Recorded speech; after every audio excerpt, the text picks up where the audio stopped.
Let's go ahead and call this meeting to order. Before we start, I want to confer and check with my teammate, Mr. Frank Lewis, who I love working with. He's got a marvelous way of telling us how to do things that are very productive and useful.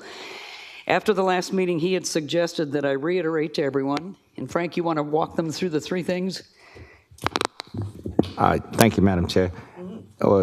Make sure our motions are carried. We have to say, first of all, use the microphone and say, I move. By just saying move, so move is not accurate.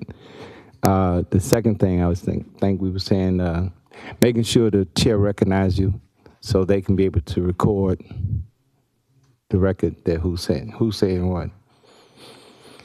I think that was it, right? Yeah, and make sure the person who's doing the second also use the microphone so they can record it as well on TV. Thank you so much. Absolutely, and thank you for bringing it up, because everything you come up with, I take real seriously. Madam Chair, can we also add whoever you recognize to speak, that their names are announced? Okay. Was everybody able to hear that? Yes. All right. Thank you, Madam Chair. Would you like to do the roll call, please? Ms. Backus? Here. Mr. Bryant? Here. Mr. Coleman? Here. Mr. Fouché? Here.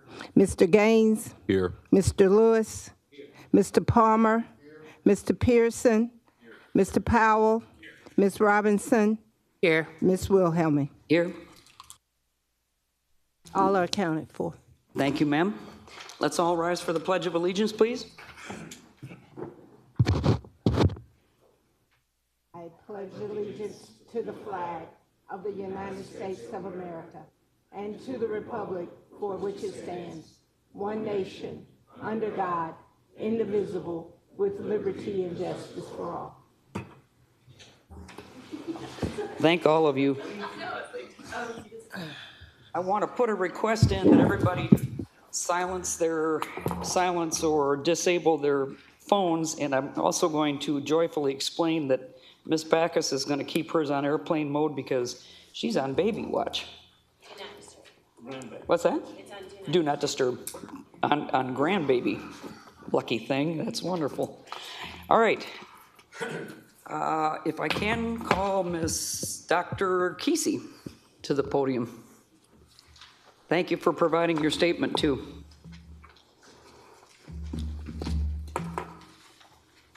My name is Gayla Kesey. I am co-president of the League of Women Voters of the CSRA. I want to begin by sharing an overview of the feedback we received from the community gathering held on December 1st. The table comments and the report card ratings reflected a consistent message from residents across the room. The aggregated report will be sent later today via email to all CRC members. People want information before the meetings, not after. They want time to read proposed language, understand what is being considered, and come prepared to offer informed public comment. Many participants express frustration that they often learn what decisions are being discussed only when they are already on the agenda, without access to the documents or draft language driving those decisions. That concern has direct bearing on today's meeting. As of 8:47 this morning, the agenda for this meeting still indicates that documents are attached, yet those documents are not available on the website for public review.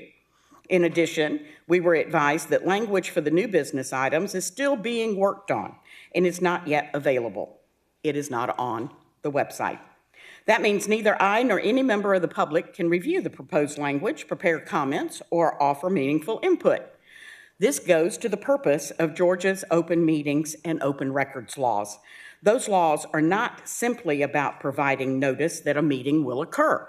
They are intended to ensure meaningful public access and informed participation. When the documents and draft language underlying agenda items are not publicly available, public comments become illusory rather than meaningful. I also want to note for the record that under parliamentary procedure, motions must be clear, complete, and precise. When a motion relies on draft language or documents that are not read into the record, not summarized, and not available for public review, the motion itself is defective. Action taken under these circumstances are procedurally defective and subject to being deemed voidable. For that reason, votes on items tied to undisclosed documents should be deferred today because the public cannot provide meaningful comment on materials it cannot review. With regard to the agenda item on town hall meetings in January, providing information is important, but is not enough. Public engagement should prioritize listening and public input. Based on our experience facilitating community gatherings, we consistently see more meaningful input and a stronger sense of being heard when meetings are structured around facilitated small group discussions rather than one-way presentations. When information is unavailable, motions are unclear, and engagement is one way, the process creates the appearance that public input does not matter. Thank you.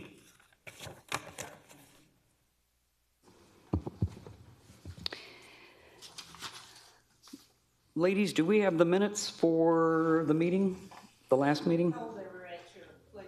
Are they not there?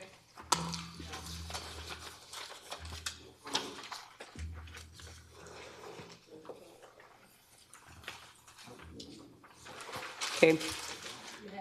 We do not, but we will, No. I got them. okay.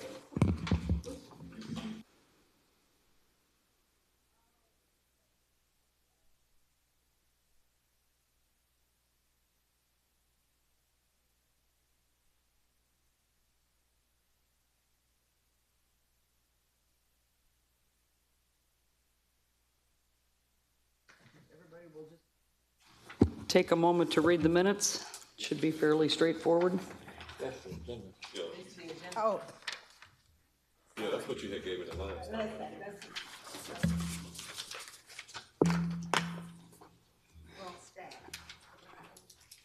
I feel the same problem at my house.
Does anyone have any changes? Mr. Lewis? No? Okay. I'd like to make a motion to approve the minutes. Okay, that's Mr. Gaines. Is there a second? Mr. Powell, seconded. Any further discussion? If not, all cast your votes, please. We are voting to accept the minutes from December 4th.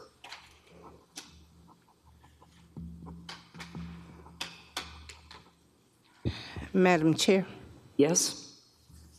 Mr. Pearson. It's unanimous. Thank you, Madam Clerk.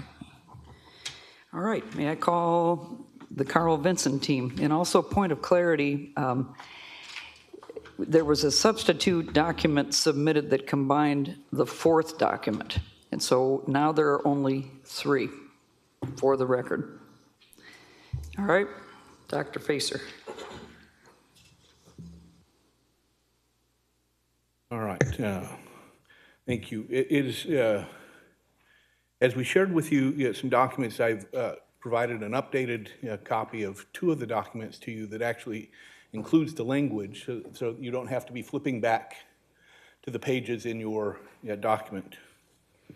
I first wanted to start with the document on the suggestions that you wanted to keep. You had section 1-2, which was the salary, the ability of the governing authority to set salaries. And again, this is the language that should stay because it doesn't spell out what the actual compensation is, but that would be spelled out in ordinance. Was there a question? Yes, so we're gonna have an overhead so that people can see it. Thank you. Yes, 1-2. Oh, no, it's, yes.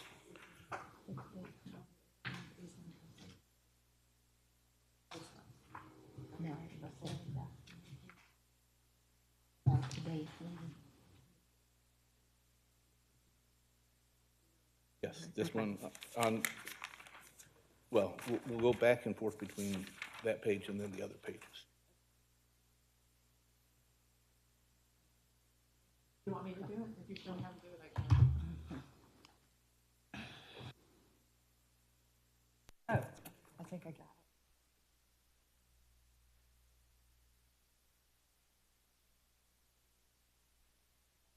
it. Okay, if we'll go to page 2, Lori. So the language that you wanted to keep was 1-2. And again, the document that has that is available on the website under CRC documents.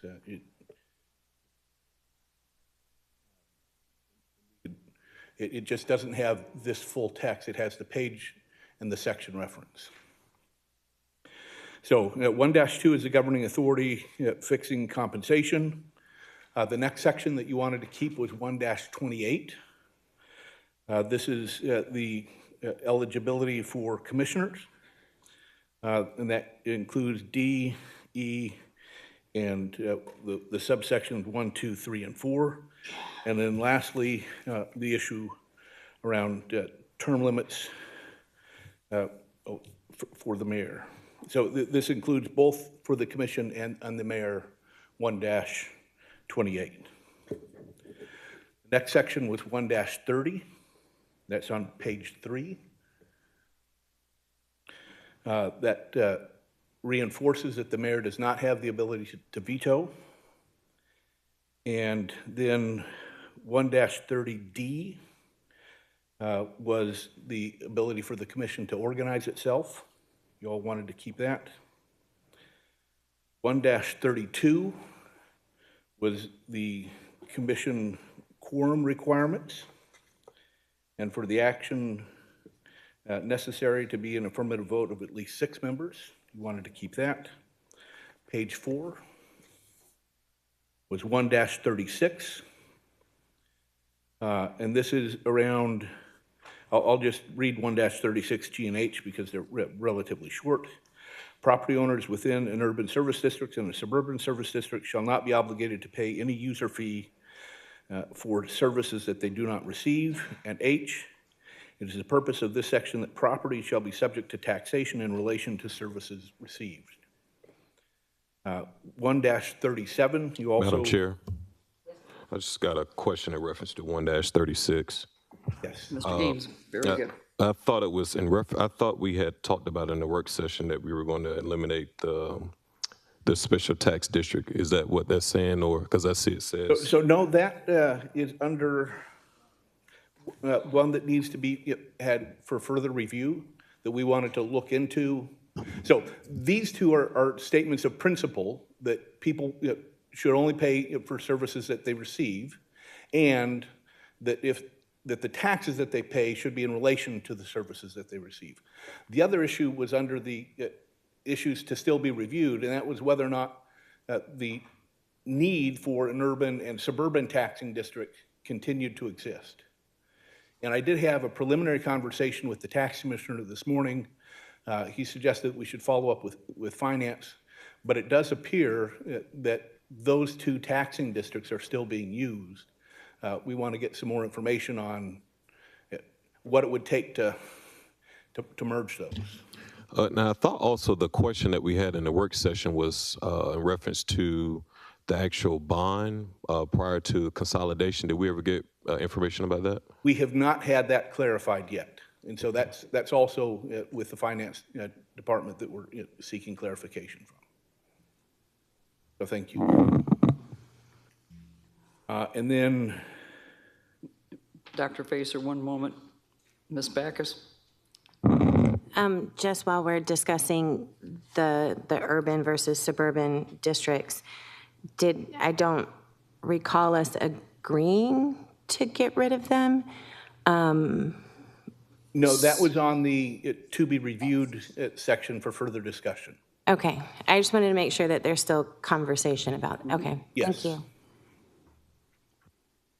And then, so you did want to keep the ability of the commission to have special taxing districts for providing unique services when necessary. The question was fundamentally around, do the specific ones titled Urban Service District and Suburban Service District, what is the status of those? And in particular, also related to the question that was raised by Mr. Gaines around previous debt associated with those.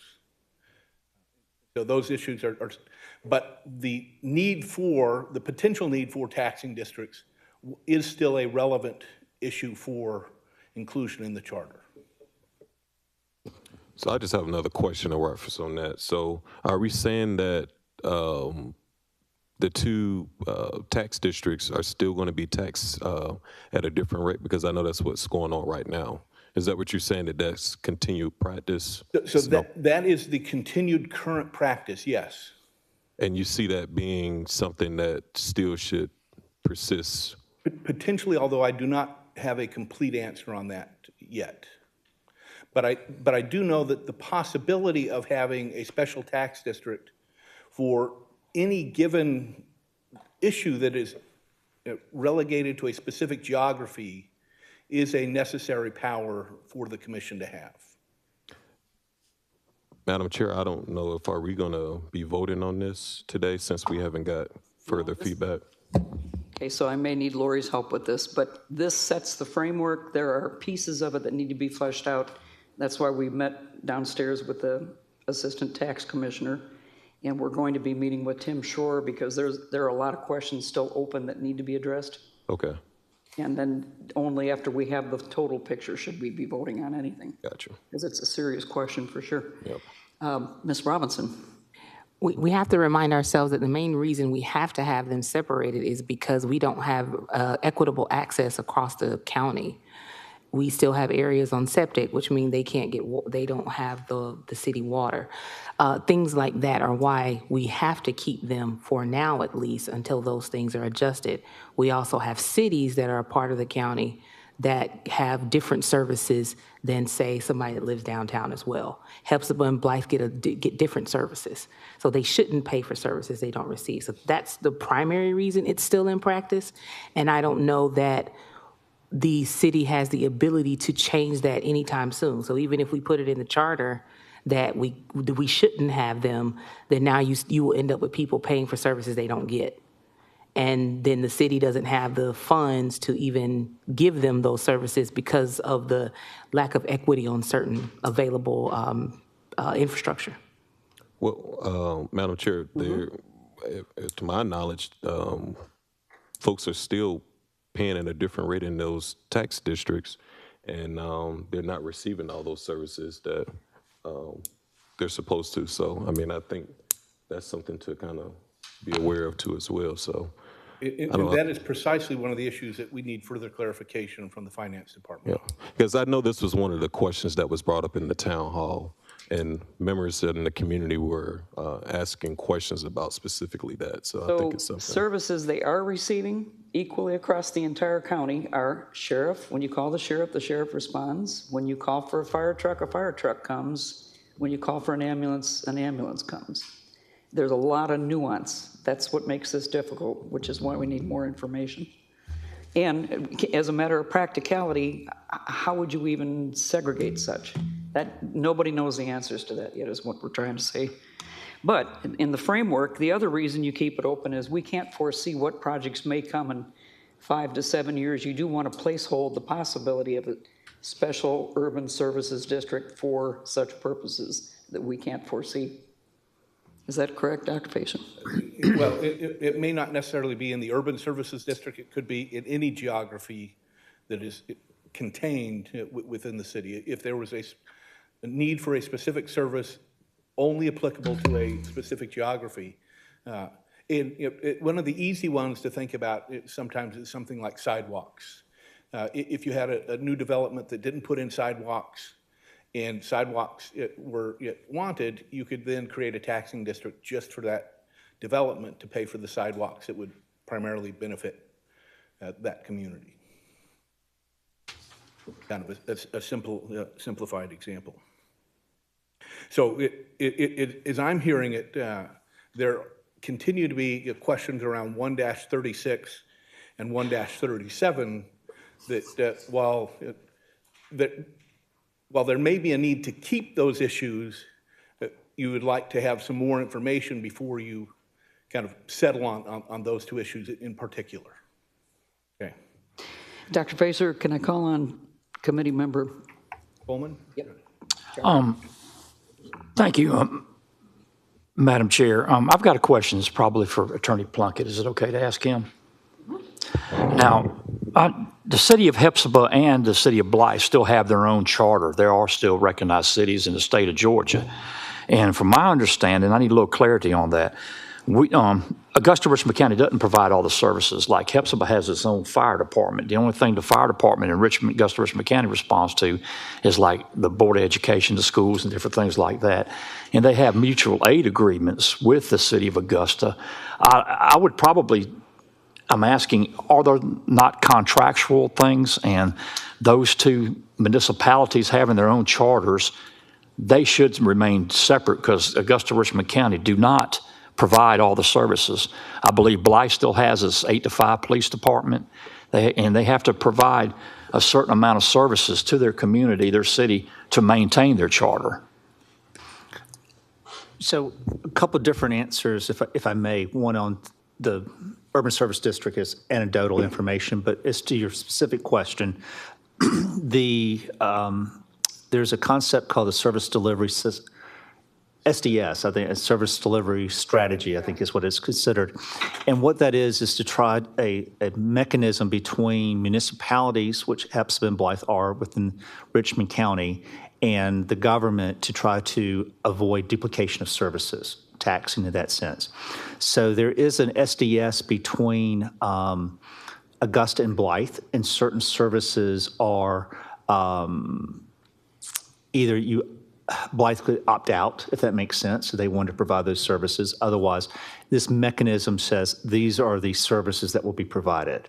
Hepzibah did not vote to approve the SDS, but because at least 50% of the municipalities in Richmond County did approve, it also is binding on Hepzibah. But there's some certain issues. Most recently, if I know you all follow the county government, animal services was an issue, and we came up with that. That was a little bit more unique in that the SDS talks about animal services, so it's like, well, why aren't we not in Hepzibah providing that? But you also have the sovereignty of the jurisdiction of Hepzibah, so that's why we entered that agreement.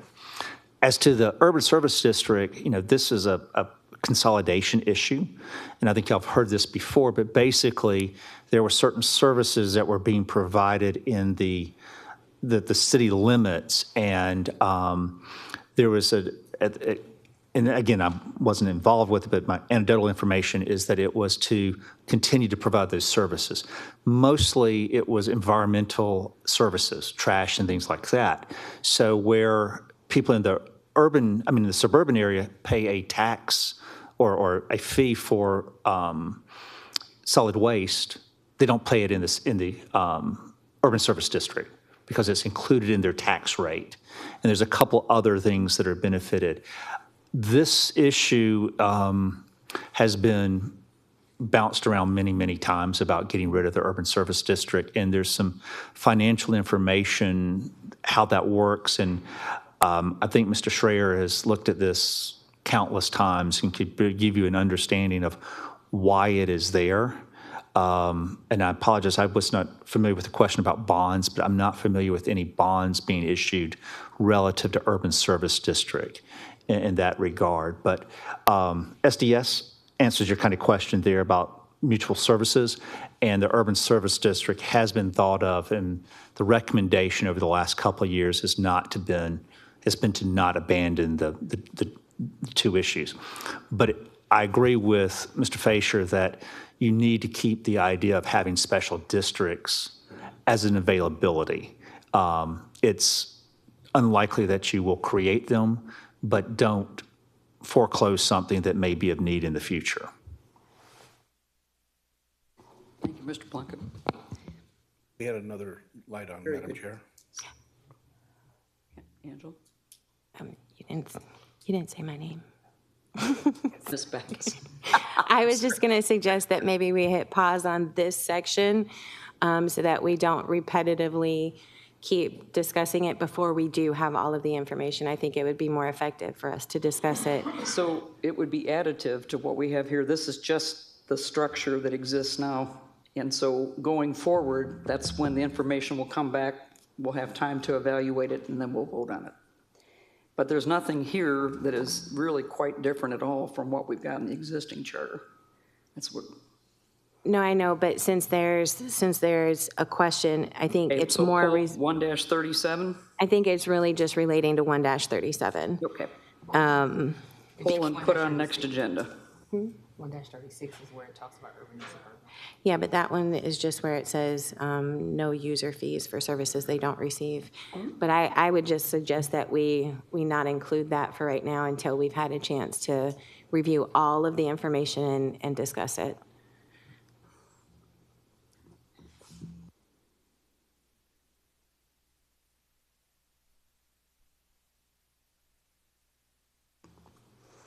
All right. We will put that on the agenda for January 8th, and we may have to move it again, but that's what we'll do out of accommodation for Ms. Backus. Okay, Dr. Facer. 1-39 is the simple statement that the sheriff shall perform their constitutional and statutory duties throughout the entire limits of Richmond County, and is the chief law enforcement officer of the county. 1-45 .1, that essentially is a statement that would go at the end of the charter document, and it will be included that essentially says all previous laws and other things that are in conflict with the charter are repealed. And the last one, 1-45.2, is around liability, and simply it says follow the law of the state of Georgia. So those were the issues that you all had discussed about keeping. And then there were a set of issues that you wanted to have revisions to. Before we continue on to that, can I acknowledge Ms. Robinson?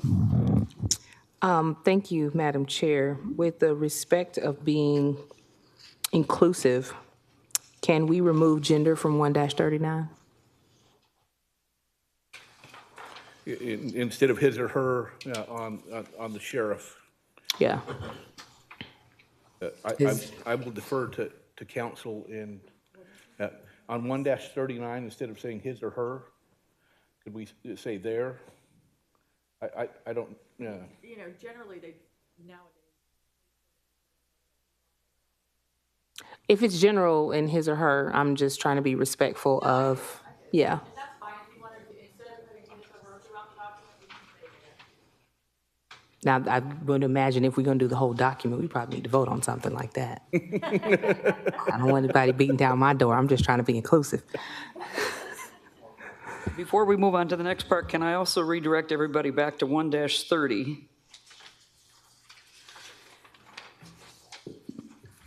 Number D, all committees and memberships thereof should be created or demolished and appointed as directed by the commission. The next sentence is something I don't recall discussing, and I wonder if it's maybe just left over from prior. I think we had said, and somebody correct me if I don't have it right, that the commission would consist of the mayor and 10 commissioners. And so then the question would beg, why doesn't the mayor have the right to vote on the appointment of members to committees? So I didn't know if that maybe was a... That was an issue that was not addressed in the conversation. I see. And so we left that provision, that language that was in that piece in. But again, the purpose of these documents was fundamentally to facilitate your discussion, because you'll recall we went through an awful lot of language the last time, and the idea was to pull this out to allow you to focus on these individual sections without all of the distraction of all of the other strike-throughs. What is the opinion of this body on that one sentence? For consistency's sake, should that be struck? Madam Chair, are you referencing the one where it says the mayor shall not have the right to vote on the appointment of any members to a committee? Yes.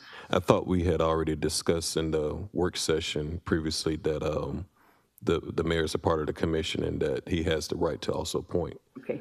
So I think what I'm hearing Dr. Facer say that we did not specifically address that sentence and that we would proactively have to do so if we didn't want that in there. Let's go to Ms. Robinson. Both of the last sentences should be struck based on what we discussed in that meeting. Because the second sentence after that is voting, shall not be a voting member of any committee established by the commission. Because if commissioners are available to be voting members of these committees, then the mayor being part of the commission should have that same ability. Okay. We may have to put that in the form of a motion. Ms. Backus? Or no, back to Ms. Robinson. All right. I move that we strike in 1-30D the following sentences. The mayor shall not have the right to vote on the appointment of any member to a committee. The mayor shall not be a voting member of any committee established by the commission and appointed by the mayor pro tempore. Second. Okay, very good. Is there any additional discussion about this? Mr. Plunkett. Madam Chair, one thing for y'all to think about before you cast your vote is that the mayor does serve as the chief executive officer of the, and so sometimes the way this has been organized in the past is that the mayor is removed from the committee process. It's not that you can't have the mayor serving on a committee, but it has historically been that the commission in that kind of legislative role deals with the committee issues in that regard, and then and that the mayor is a bit removed from that process, if that makes sense. So it's not that you should or should not. I'm not giving you an opinion in that regard. I just want to make sure you are thinking about the CEO role and the CE being on a committee in that regard. Just food for thought. Okay, thank you. We have, let's see, Mr. Palmer, please. Oh, you're going back, okay. All right, and how about Mr. Pearson was next, I think, in the run-up? Thank you, Madam Chair. I'm thinking we're talking about two different committees here. I'm thinking about the commissioners being on a particular committee within the commission versus boards and committees that commissioners generally appoint citizens to. I'm thinking that we're talking about two different committees. Mr. Pearson, this is referring to things such as the Finance Committee, administrative services, and things of that nature. So historically, what's happened is the mayor comes up with his committee structure, suggesting who will be the members and the chairs, and then the mayor pro tem confers with the mayor to come up with those memberships. And then that slate goes to the commission for full approval. So this is now putting the mayor essentially on the finance committee or on administrative services and things like this. This is not a reference to some other type of board or something like that. And there's some limitations on that already. But it's not that you can't have your CEO serving on a board. It's something that is a pretty big departure from what we've done historically. I totally agree with that. That's my position. Okay, Ms. Robin, now I have, okay, Mr. Lewis? I was. Start from the bottom is Mr. Wimberly. Okay, I'm used to Wimberly being over there, pardon me. Madam Chair, this question is for Attorney Plunkett. I guess my look on this is, wouldn't this be different now that the mayor has a vote? This language here was written prior to him actually having a vote. And so I'm just kind of curious about just what, I mean, now that he has a vote, it should change from my perspective, but I don't know. I understand where you're coming from when you're looking at it from a chief executive officer. But now that, he has an actual vote, I don't know if that should reflect differently. I don't know. I'm not saying that it should or should not. I mean, when we make a motion or change language very quickly, there's sometimes unintended consequences. And that's what I was getting to.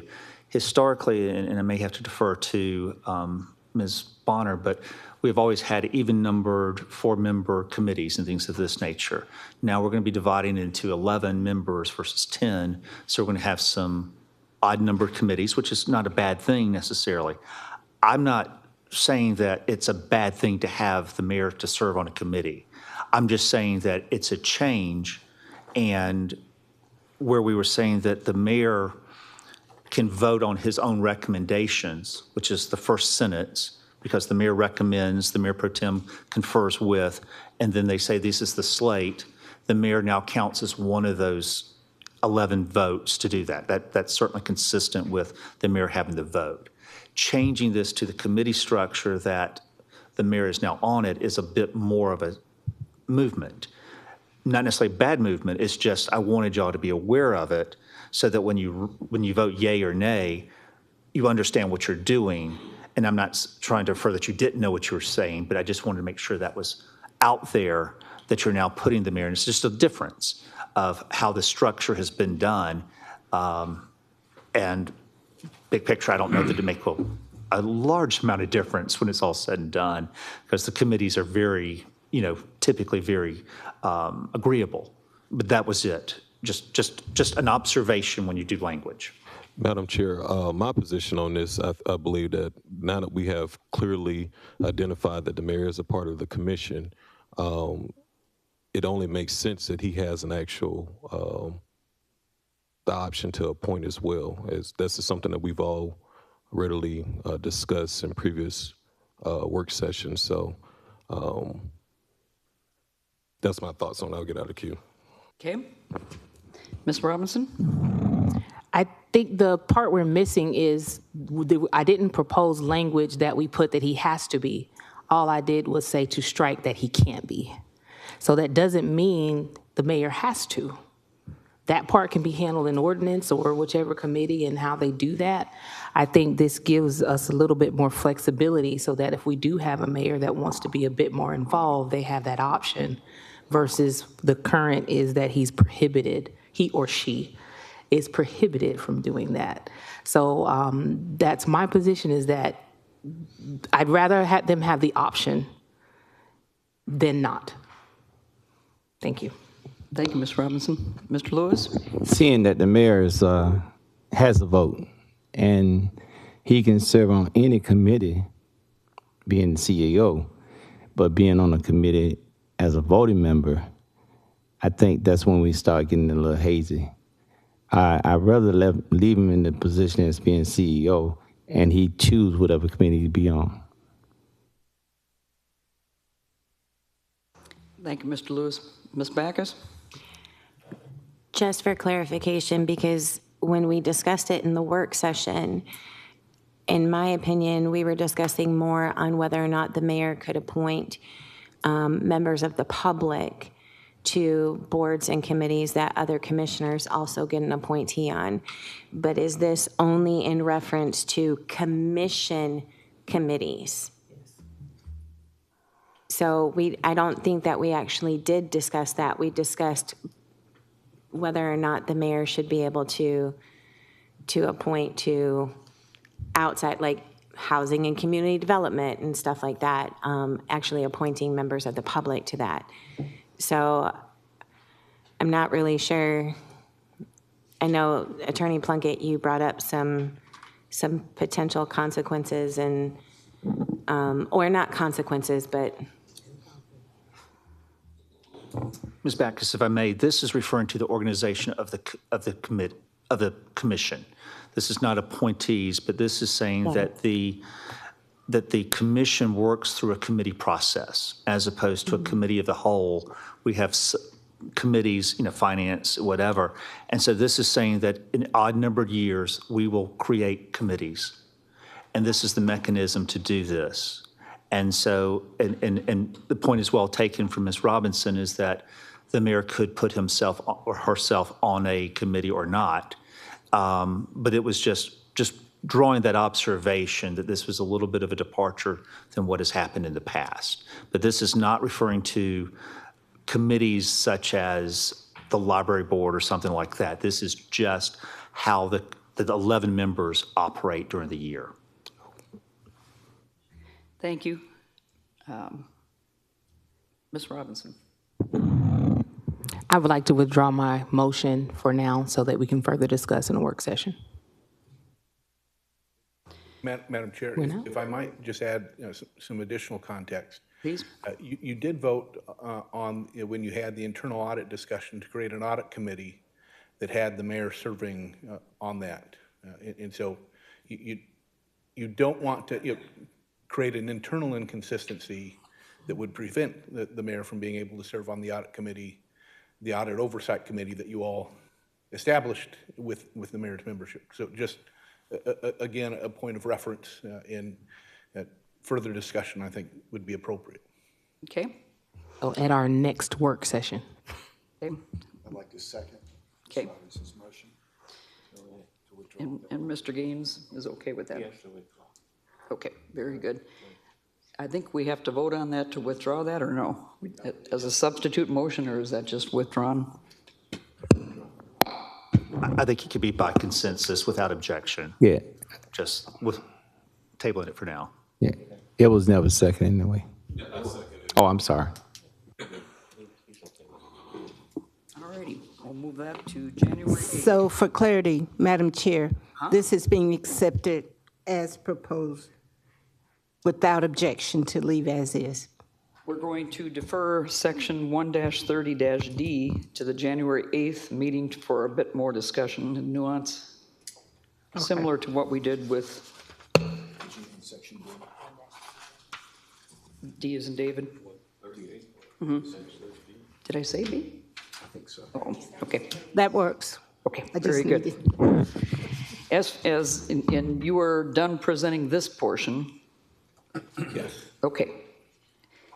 Does anybody else have any concerns about any other portion of the first work group suggestions for keeping in the charter with actual charter language?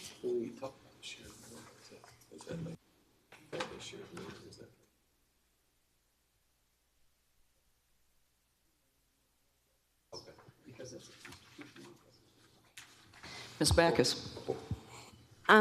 I just, for clarification, you did say that this document has been available on the website for public review? So the first page of the document has been under committee documents on the website. It has been available since Yesterday afternoon.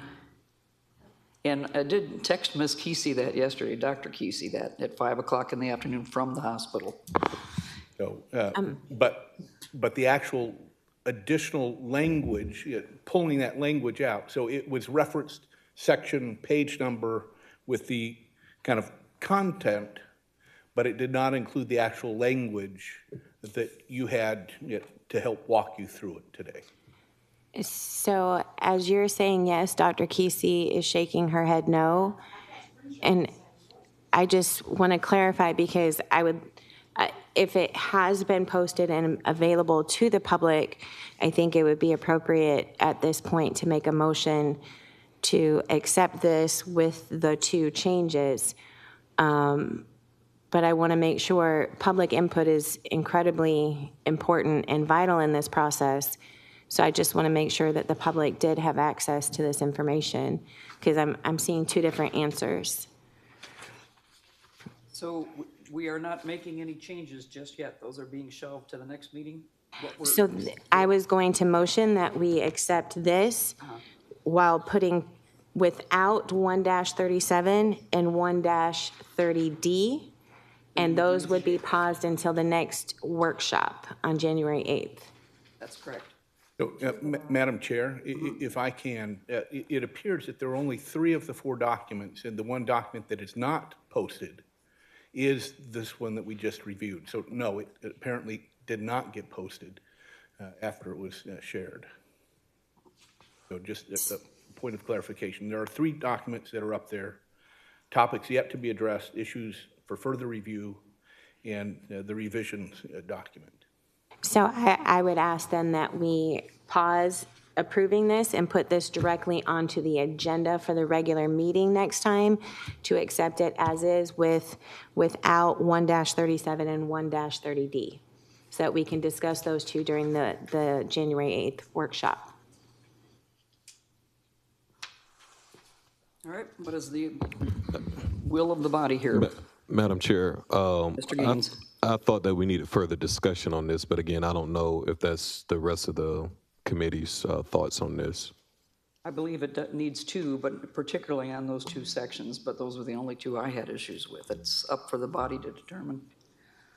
I just don't know if we will be able to get the information, hopefully get the information back that we need, because I know for the one reference with, what you said, the interim finance director, I don't know if that's going to be enough time, especially with the holidays, but again, I don't know if No, that's... it's going to get pushed to January, so we have time to collect all the information.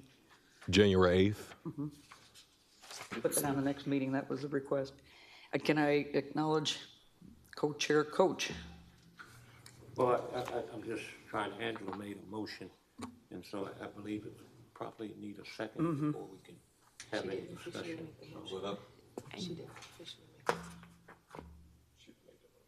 I didn't actually make a motion. I proposed that we push this forward to the next meeting, but that this be put on the agenda minus 1-37 and 1-30D. Those are the 2, Mr. Gaines, that we had concerns on, so that we can address that in the workshop and discuss it, and then at the following meeting after that, we can I'll second that accept it. motion. Or, well, you didn't even make... Okay, Do we need to make a motion? Keep in mind, there's nothing special about a workshop that you couldn't accomplish in this room if you had the information far enough in advance. It was properly publicly noticed, and these are simple little things that we will come with a recommendation that once you put a motion in to accept things that we elected in a workshop 2 weeks ago to do 3 weeks ago, 2 weeks ago, that we would be in a position to take a vote on. I think in previous meetings, we had agreed that before we bring something and put it on the agenda to be passed, that it would be discussed amongst us in a workshop and then go on the following agenda. And since those 2 areas, especially 1-37, seems to have a lot of different questions and require a lot of discussion, when we do it up here, we get rushed and we get limited on time. When we do it in a workshop, we're able to fully discuss it, and I think it would be wise to continue doing what we had previously agreed to. Coach? If it's in order, Madam Chair, I'd like to make a motion that Section 1-2, Section 1-28D, 1-2E, 1-30B, 1-32, 1-36G, 1 plus H, 1-39, 1-45, 1, and 1-45.2 be accepted. Is there a second? I to that? second. I second. Who was the second? I second. Okay, Mr. Lewis. All right. So there are 2 areas that we require additional information on. Did you leave those out? The 1-30. And so what Coach has just done is cited those sections that there was no discussion required on. Any further discussion? Ms. Backus? I would make a substitute motion. That was a substitute motion to yours, I believe. Actually, mine wasn't a motion. all right, So thank I you. would make a substitute motion that this document, minus 1-37 and 1-30D, be held off until the following meeting on January 8th and put on the agenda to be voted on at that time so that the public has access and can give input. Is there a second to that motion? Dies for lack of a second. All right, there's a motion on the table to accept the non-controversial sections that we all agreed to on the working session. If there are no other comments, Coach, did you want to add something? No. Okay. If there are no other comments, please cast your votes.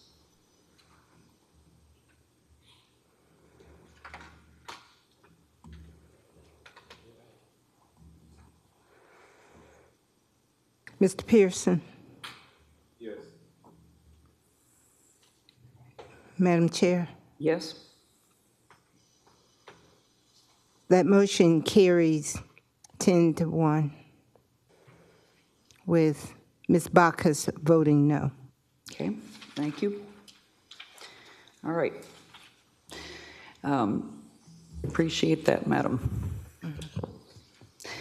Dr. Facer. The second document to review is, again, you have the document, the kind of front page document that was shared on the website. It's the issues for further review based on December 4th meeting. You have before you the additional actual language from the charter that is being suggested to be stricken. And so, again, I'll just walk you through this document. So, section 1-28C, that would be deleting the third sentence. So delete, except as otherwise provided in this act, the mayor shall have the right to vote only to make or break a tie. And so that would be stricken, consistent with your other provisions that the mayor be a voting member of the commission. 1-28F, that's the issue of compensation of the mayor pro tem, and the members of the commission. That should be, the recommendation is that that would be stricken and addressed in ordinance, where it can be changed more readily. 1-30A, that is the language on the powers and duties of the mayor and commission, and the recommendation is to strike that, given that you have already adopted other language that provides new powers and roles and responsibility for the mayor and commission previously.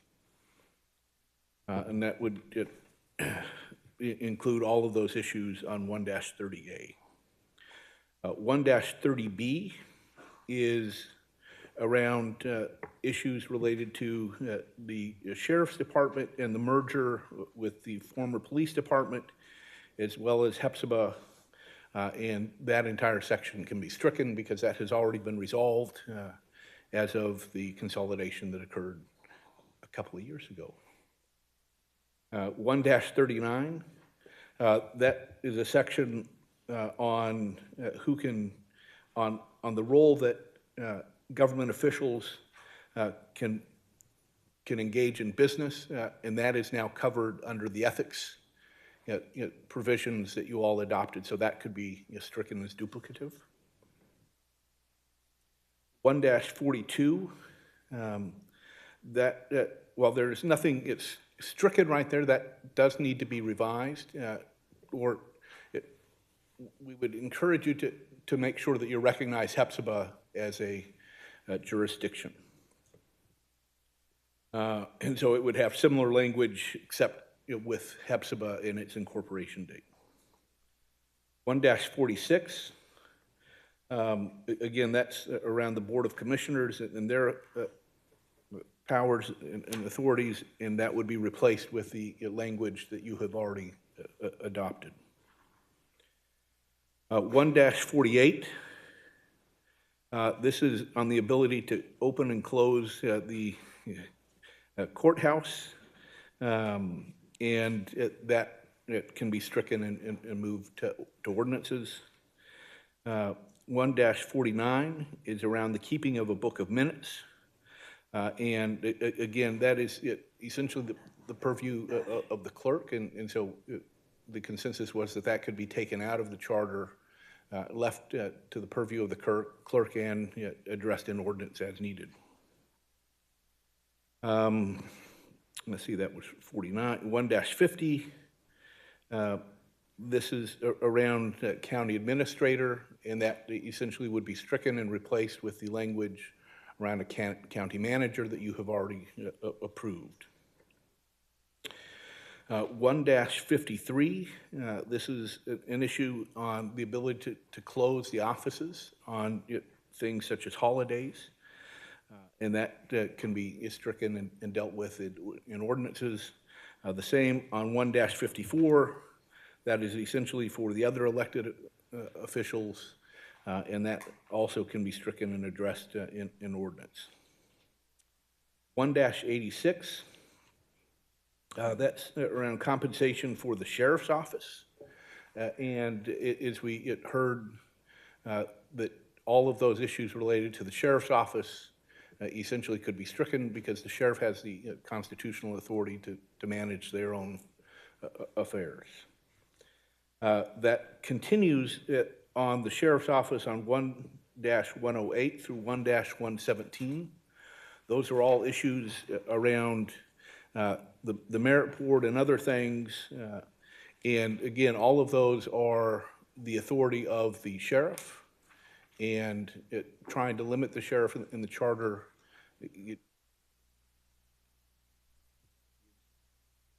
giving limitations that aren't necessary.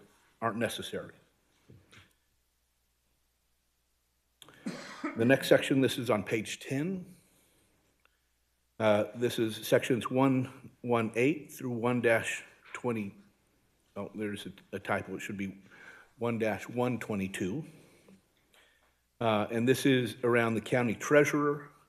That office was previously abolished, and you don't need to re-abolish an abolished office.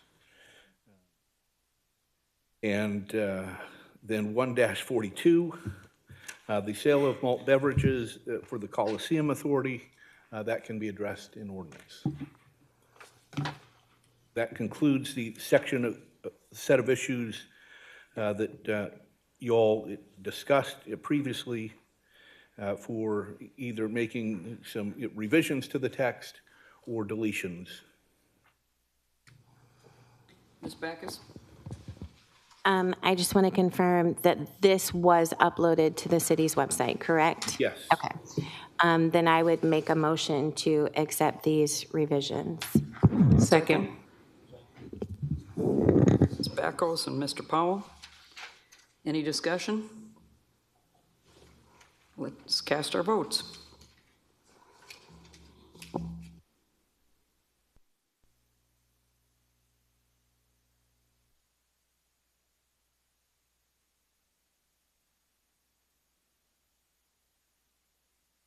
Here. Yes. Mr. Pearson? Yes. It's unanimous. Thank you, ma'am. Thank you, committee. Okay, Dr. Facer. The last two documents that we had, and I'm going to pull them up here on screen from the Charter Committee's website. And I believe that the clerk was going to provide copies of that. So the first one is the topics yet to be addressed. Let me make that a little bigger. Oh, wrong button.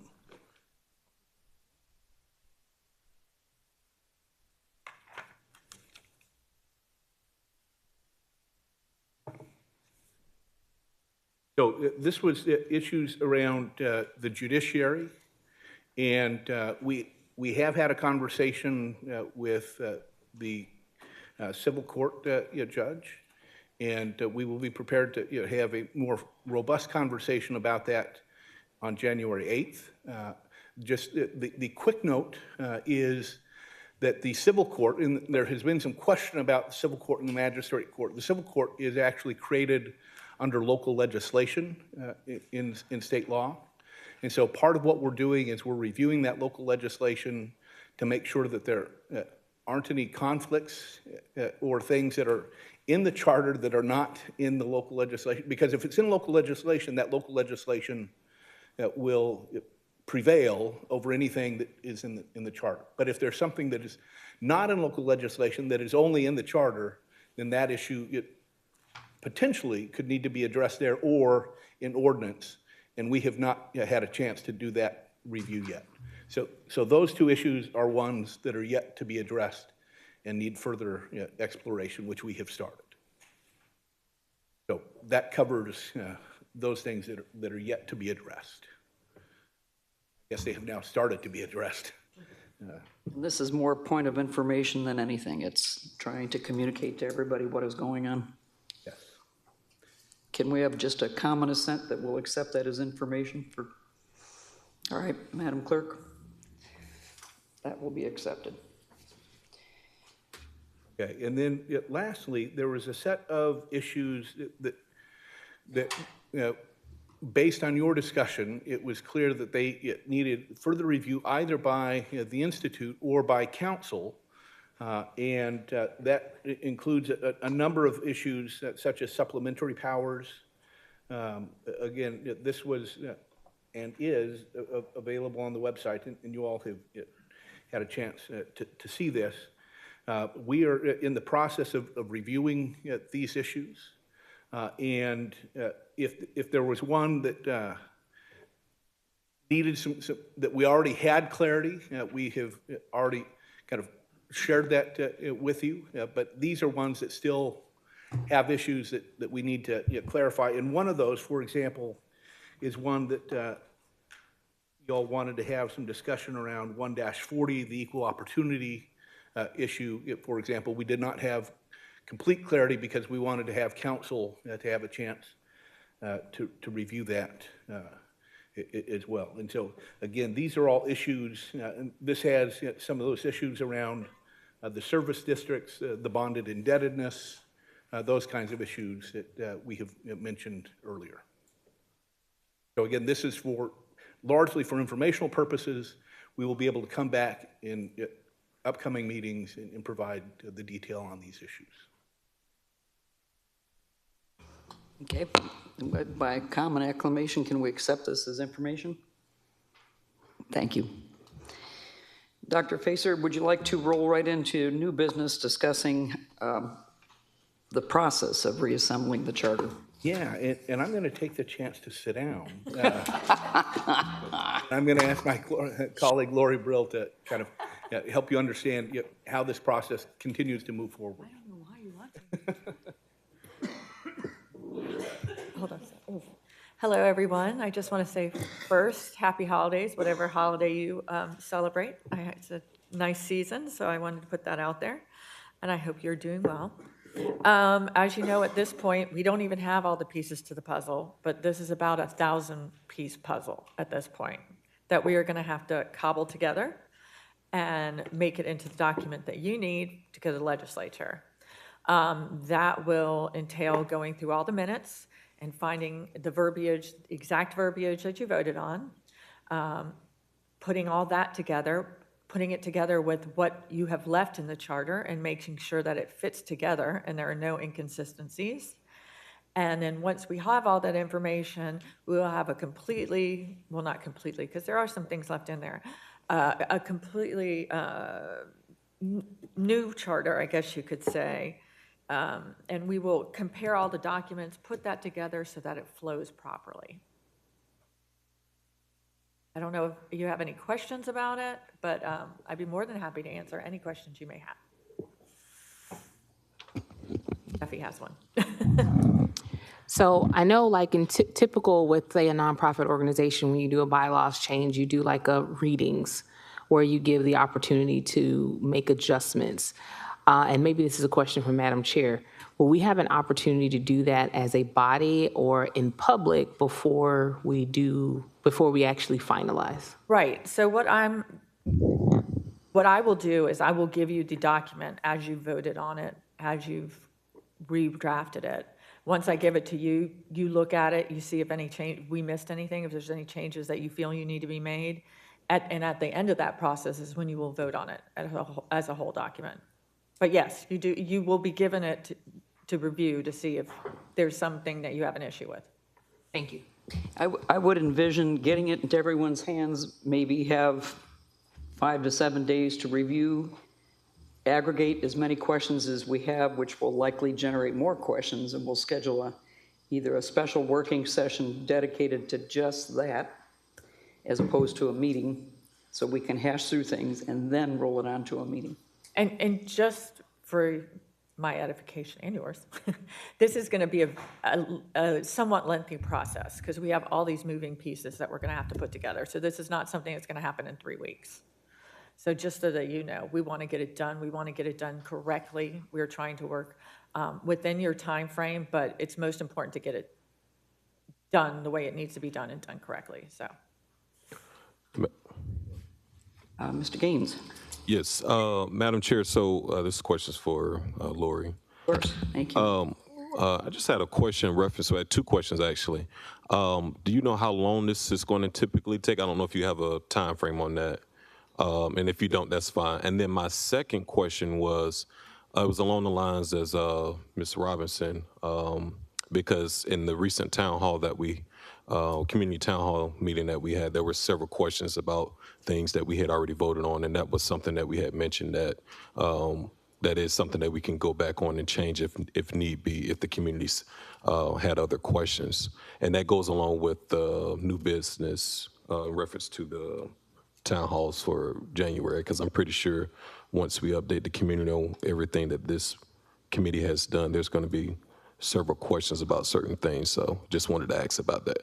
yeah, so the charter and the report will not be sent to the legislature until you all have done your final vote on it, if that answers your question. So if there are changes to be made, then we can do that before it gets sent, if everyone votes to have those changes. As far as how long it's going to take, I'm not exactly sure. We've been gathering, God bless Macy and Belle, they've been going back through all the minutes and trying to get the exact language that you voted on, because that is what we have to go with in the charter. And that's, when we put that in, that's something that you can look at and say, yeah, we really didn't mean that, maybe. So that would be something. I have noticed a few things where you voted on it one way early on, and then it seems like you voted on it again, so we're going to have to look at those issues as well. So it's hard to tell you how long it's going to take. It generally takes, and we said in the beginning, about 2 months to put these reports together. So, but I'm not sure with this one. I can't commit to that. I have no idea. We have I don't think it will take longer than that. Charter. Yeah. It's not as lengthy as it used to be, though, so that's good. Can I also add at this point, too, that each of the commissioners needs to begin accumulating what you would like to have included, your thoughts on what went well, things on what you would recommend to the next committee, and issues that we willfully chose to not address this time around, kind of thing. Yeah. So if you'll start working on that, it will go in as you've written it, and it'll become part of the report. Right, so basically, and we've done this before, we find it very helpful with these charter review committees. We know that there are certain things that you felt needed to be addressed, but the body as a whole didn't. So at the end, we kind of ask you to write your own thoughts and what you think needed to be addressed. Anything you want to write about this process, that's up to you. And then we would ask you to send it to us in a PDF. We can't change that, and nor would we, but it's just, we always like to ask for things in PDF. And then what we do is we attach that to the report as written, so that you will have your voice heard. Madam Chair, just in reference to that, I know we were supposed to be sending everything through the chair, so I don't know if we need, do we? This time, I think it'll be, when we get through with the bigger issues, we'll just supply, you already have Ms. Brill's email address. By all means, just send it directly to her. Or if you don't have mine, you can send it to Macy Lane. To anybody on the CVIOG team, we just want to make sure that the voices are heard. Okay, any other questions on that? It's your chance to rip, rock, and roll, so. Maybe not With rip. what you didn't like. Me. No, not as it relates to you guys. Thank you Okay. very much, Lori. No more questions? We're good? All right, well. None on the docket. Happy holidays. Thank you, you too. All right, we have a request to go ahead and discuss. I'm going to turn this over to Mr. Fouché to go ahead and bring up here. Thank you, Madam Chair. Thank you. Thank you, Madam Chair. I have distributed suggested language for rewording the equal opportunity, currently known as Section 1.40 of our charter. In keeping with Dr. Kesey's advice to us that documents should be published first before they put in the form of motions, I think it's premature for us to have a vote on this rewording. I think Carl Vincent Institute should probably have a good look at it, as well as Mr. Plunkett. So for now, this is nothing more than a suggestion for a rewording of the Equal Opportunity Clause.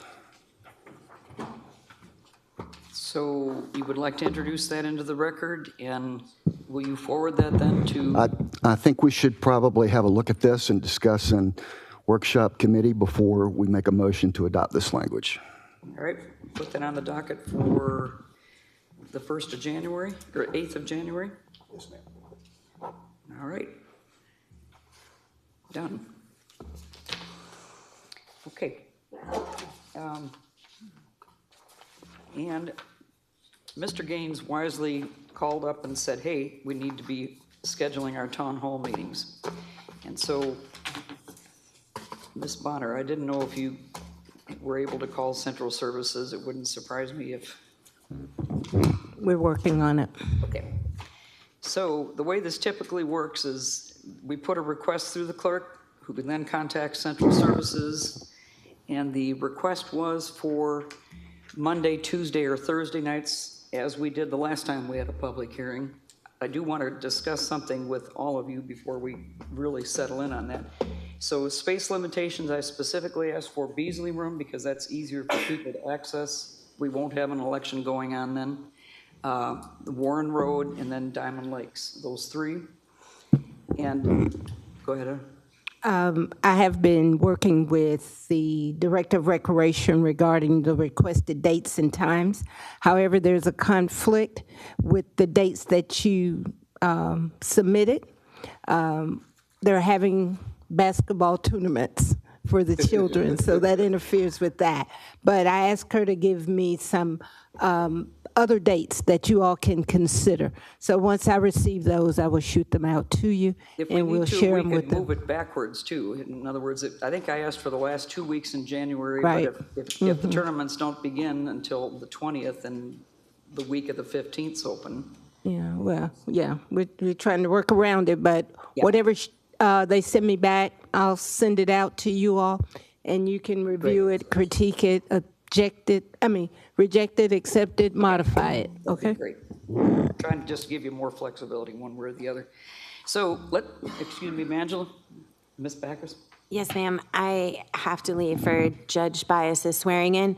But I did just want to add real quick before I step out that the residents, when they were speaking to us, they are very adamant that they want to be able to hear what we have compiled, and I know Mr. Gaines had touched on this, what we have compiled before we vote as a body on the final thing and move it forward to everybody else. So that's very important to them to be able to have that input. Pretty easy to accommodate, assuming we can get the dates together in January sometime. Any other comments? I would welcome, here's a question I have for you, since many of you are much more familiar with town halls. It's awfully hard to receive input assuming that people who are in the audience know what has happened. And so I'm asking for your opinions on how do we convey what we have voted on in compact form. Do we do sections? Do we show them the strike-throughs and ask them to go to the website ahead of time? Mechanically, I need to understand how that's going to work. Ms. Robinson? I don't know that it is the ease. I don't know that it was easy to sit there and read the whole thing so much as we may pre-record a reading of it and have it broken up into chapters where the chapters are each section. That way they can review it so that we're being inclusive of our folks who may not be able to sit and read this document or, whatever, for whatever reason. That way it can be very publicly distributed, very easily distributed. And we can do that for the sections that we have done so far rather than waiting on the entire document, I think, so that when the entire document comes, we have done some of that work already. So I think pre-recorded videos of the reading of this could be advantageous. I don't know if the city has a YouTube page or anything where you can literally put that information out and have people comment. So you're suggesting an audio reading of it, a video of somebody reading the actual sections? Yes. And then divide it up by topic matter for ease of viewing? Yes. Okay, that's a good suggestion. That's helpful. Okay, Mr. Gaines, I may pick on you to help me with that one. Madam Chair, I think that's great, but I also want to just mention that when we host these sanctioned town halls at those 3 different locations, that I think it would also be appropriate that we have like a highlight of maybe the major things that we've published, and then kind of if anybody in the public has any questions specifically about certain things, that we can kind of delve into those at that time. But so kind of an executive summary? Yeah, something like that. So that way we have something to start some discussion on. And that goes back, now, I'll forever remember Frank Lewis from the Diamond Lakes trying to yank my attention to say, hey, you idiots, sit down and let them talk. The question becomes, if we're on listening mode, this is what I need to understand, because I have not attended many of these. I think an executive summary and the videos definitely will help. But how do you begin such a thing? Do you just throw it open season, or do you? Well, one of the things I will say that I remember that a lot of the community members mentioned that they would like for something to be open, an open dialogue, so that not only that, they talk to us, but we also respond and talk through some of what our thought pattern was when we made certain decisions, and just kind of what our thoughts is on it. And so I think in this most recent town hall, one of the things that I heard overwhelmingly is that they wanted committee members to actually respond and not just simply just sit there like statues, right, so to speak, receiving the information. So, and I guess that would kind of just go from how the public asks certain specific questions. So, but they didn't necessarily want to just hear from just one person the whole entire time. So how do you all feel about us using Ms. Robinson to comment on ethics, Mr. Powell to comment on audits? We have several pieces that other members are better suited to answer these questions anyway. So I'm wide open for ears. I'm in the process of writing Why Did We Go? The biggest change we made was the form of government and how and why. So that's going to go. Sheffy has an ethics editorial that we're going to submit so that the public has a little bit of an opening on these things. Lee has already written one on the audits. And then if anybody else has other ideas, I'm all ears and wide open for participation on this. How do you want us to, we can talk about that in January. I think there should be committee-wide input on this when we get to that point. So, okay, Ms. Robinson. One thing that we stated we would do that we haven't done yet is focus groups. And it could be an opportunity to do some, I don't know if maybe we're past the point where they would even matter, but it could be an opportunity to make the quote unquote town halls very targeted for certain subjects versus the entire charter, And this is why the videos and the chaptering is also important, because some people care about certain issues more than others. So that may be advantageous as well, is to approach it with, okay, we are having a town hall here this day. The topic of discussion is this thing, because we may not want to get into what happened at Diamond Lakes where we got beat up for commission stuff that we had nothing to do with. So that could be an opportunity. I'm just kind of throwing things out there where we can have more targeted discussions versus a free-for-all that kind of leaves everybody in a trying to figure out what the public wants to talk about versus we say, here's what we're going to talk about and leave it at that. Okay, now we have Mr. Coleman. I agree with what Ms. Robinson just brought up. The 3 town hall meetings that I went to, I've noticed there were several people that were the same group of people that came every town hall meeting, and they were politically motivated. I've seen ex-administrators, parents give false information of where they live, and they were following guidelines. And I think that we need to have something in structure to keep the time management going so everybody could say something that wants to say something and germane to the subject matter, not potholes, street lights, and things like that. Very good. Okay, Mr. Rod Pearson. Thank you, Madam Chair. I would like to see the commissioners facilitate in districts, okay? Many times we don't, last time many of the constituents saw their district representation, when was the last time, was the time when voting took place. So let the commissioners facilitate this. Excellent suggestion. Good for all parties. I was just going to say on that note, Madam Chair, I mean, I think that probably would be okay, but I think seeing as how us as committee members up here, and we are the ones that actually went through and made these changes and that will consequently be recommendations to the commission, I think it's important that we're there as well. I don't know how this pertains to, because my understanding is that they weren't allowed to really speak in those town halls if they're a sitting commissioner. They did anyway. They spoke quite a bit. Okay. But I think the concept of a facilitator, someone who hears the feedback, is excellent, actually. I think that draws them into the process. It is going to be no surprise to any sitting commissioner that has been keeping up with everything that is on the website. You've got people that disagree with transparency, but it is all on the website. That's why they're reviewing the website and the minutes and things. But I think if we're toward the end of the process, I think the answers should come from committee members. And I think if people have specific questions for specific committee members, they're certainly able to do that too. Coach? I just want to make sure that the meetings are effective and give us what we need.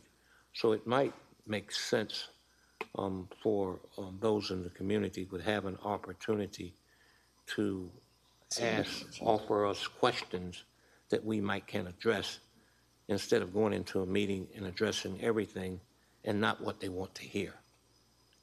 I would feel better if they, this is an area that they want to deal with and then deal with that versus, just a free for all. And then it turns into what Eric was saying, that people are talking about all kinds of stuff that's not relative. Let's stick to the issues. This is what we've done. Now, what are your questions? Excellent suggestion as well. Thank you all. This is wonderful, very helpful. All right. Does anybody have any other business they want to bring to the floor of this meeting? If not, we stand adjourned. I'm sorry, no, pardon me, Coach. Go ahead, Coach. Make a motion that we adjourn. All right, very good, sir. Thank you all. Merry Christmas to the whole clan. We'll try not to bury you in emails.